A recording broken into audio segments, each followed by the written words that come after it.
Salut jeunes guerriers, bienvenue dans cette nouvelle vidéo du guerrier ectomorphe. Ce que je te propose cette semaine, ça va être d'analyser ensemble quel est le meilleur moment pour prendre son shaker de protéines ou son gainer. Donc on va voir si c'est plutôt avant l'entraînement le meilleur moment, si c'est pendant l'entraînement que tu dois boire ton shaker, ou si ça va être plus intéressant de le consommer juste après. Avant de commencer la vidéo, ça m'intéresse de savoir toi à quel moment tu prends ton shaker, à quel moment tu prends ton gainer pour l'instant, parce que je trouve que la croyance populaire, encore une fois, elle nous berce dans un truc qui est pas forcément bon.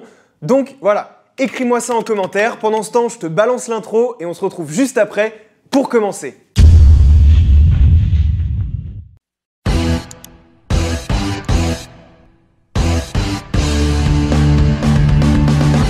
Le guerrier ectomorphe. Allez, on est parti. Donc on entend pas mal de trucs sur le sujet. La croyance populaire, je la trouve terrible parce que c'est un mensonge, c'est une grosse douille. On va voir après pourquoi, mais c'est de dire il faut consommer son shaker directement après l'entraînement. Il faudrait limite, si on en croit la croyance populaire,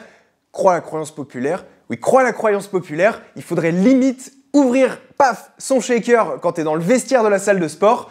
T'es en train d'enlever tes chaussures, ton jogging, tu commences à boire en vitesse, sinon ça se passe mal. Donc bon voilà, j'ai un petit peu caricaturé ici, mais t'as compris l'idée. Ça sert au final absolument à rien et on va voir pourquoi. Donc pour comprendre pourquoi, moi j'aime bien à chaque fois te rappeler les grandes lignes, les grands principes de musculation pour que ça rentre et parce que ça aide bien à comprendre facilement ces choses. Le processus de construction musculaire, c'est un processus qui est constant. Donc toute la journée, ton corps il va reconstruire ton muscle.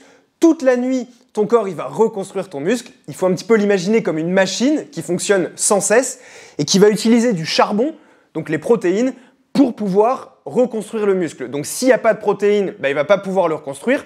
Oui, mais à l'inverse, ça ne veut pas dire que directement après l'entraînement, il faut consommer des protéines. Le principe qui est important de retenir, c'est qu'il faut consommer des protéines tout au long de la journée. Donc il va falloir espacer tes prises de protéines de par exemple 3-4 heures, puisque quand tu cherches à prendre du poids, généralement tu fais 4 ou 5 repas par jour. Et donc à chacun de ces repas, il va falloir apporter des protéines à ton corps pour qu'il ait du charbon à envoyer dans la machine. Ça sert à rien non plus de consommer toutes tes protéines sur un repas et après plus aucune, parce que ton corps, il n'est pas capable de stocker la protéine.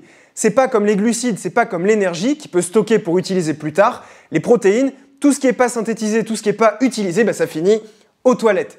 Donc les études, elles ont montré que la quantité qu'il fallait chercher à apporter à ton corps, c'était 20 à 40 grammes de protéines toutes les 3-4 heures, donc à chaque fois que tu manges en fait. Tout ce que tu vas consommer au-dessus, en théorie, ça va être mal synthétisé par ton corps et donc ce sera pas forcément utile. Après, c'est pas grave non plus. Par contre, si tu consommes moins de protéines que ça, donc moins de 20 grammes par collation ou par repas, ta construction musculaire sera pas optimale. Donc c'est là où le shaker et le gainer vont venir nous aider. Généralement, un shaker ou un gainer, ça fait à peu près 30 grammes de protéines, donc c'est une bonne source en collation ou en repas si tu peux pas manger ailleurs. Mais ça veut pas dire qu'il faut le consommer directement après ton entraînement. Encore une fois, on va prendre deux exemples, donc deux journées types, pour que tu puisses bien illustrer tout ça et comprendre. Donc premier exemple, ça va être un exemple où tu vas t'entraîner à midi. Donc tu vas te réveiller le matin à 10 h, tu vas prendre un petit déjeuner, ensuite à midi tu vas aller t'entraîner, tu vas t'entraîner pendant disons 1 heure et donc tu vas rentrer chez toi, il sera 13h30 et il sera l'heure de déjeuner.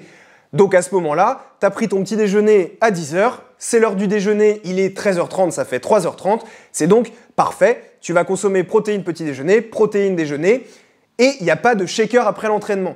Ensuite, la journée va continuer. Entre ton dîner et ton déjeuner, il va y avoir un trou sur les coups de 17 h où tu vas devoir apporter 30 grammes de protéines, enfin 20 à 40 grammes encore une fois, et c'est là que tu vas pouvoir prendre ton shaker ou ton gainer pour avoir la petite dose, le petit charbon à envoyer dans la machine tout au long de la journée. Tu vois que dans cet exemple, on a réussi à avoir nos prises de protéines et nos calories tout au long de la journée sans prendre le shaker après l'entraînement. Deuxième exemple, ce coup-ci, tu vas t'entraîner à 16 h parce que ton emploi du temps s'y prête plus. Donc tu vas te réveiller à 10 h, prendre ton petit déjeuner.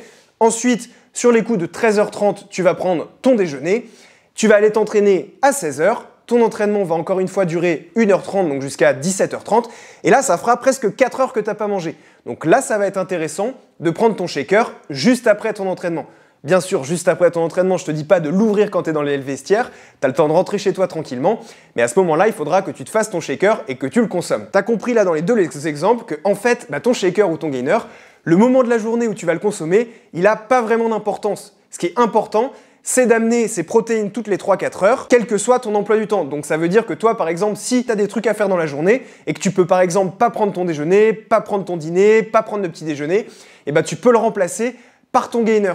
Moi personnellement, je le consomme toujours entre mon déjeuner et mon dîner parce que c'est le moment où je peux le consommer et parce que j'ai la chance de pouvoir prendre un petit déjeuner, un déjeuner et un dîner à des horaires assez fixes. Mais voilà, pour toi, ça va peut-être être différent. Je pense que tout ça, c'est assez clair pour toi. En gros, ça n'a pas d'importance le moment où tu le consommes. L'important, c'est de le consommer tous les jours. Dernière question quand même, qui est de savoir, est-ce que tu le consommes les jours où tu t'entraînes pas? Et la réponse est évidemment oui. Ton gainer, ton shaker, tu vas le consommer tous les jours, même les jours où tu t'entraînes pas, et surtout les jours où tu t'entraînes pas, j'ai envie de dire, parce que quand tu t'entraînes pas, ton corps est au repos, c'est là où il va reconstruire au maximum, et c'est là où il va vraiment charbonner et avoir besoin de protéines. Donc il faut impérativement le prendre les jours où tu t'entraînes pas. Le shaker, le gainer, c'est tous les jours. Voilà pour cette vidéo. Si t'as pas compris la différence entre shaker et gainer, j'ai fait une petite vidéo sur le sujet qui est assez rapide, ça peut t'intéresser. Moi je te dis, force à toi dans tes objectifs, bon courage dans ta prise de masse, bon courage dans ta vie en termes généraux, et puis je te dis à très vite dans les prochaines vidéos. Abonne-toi au Guerrier Ectomorph si jamais c'est pas fait.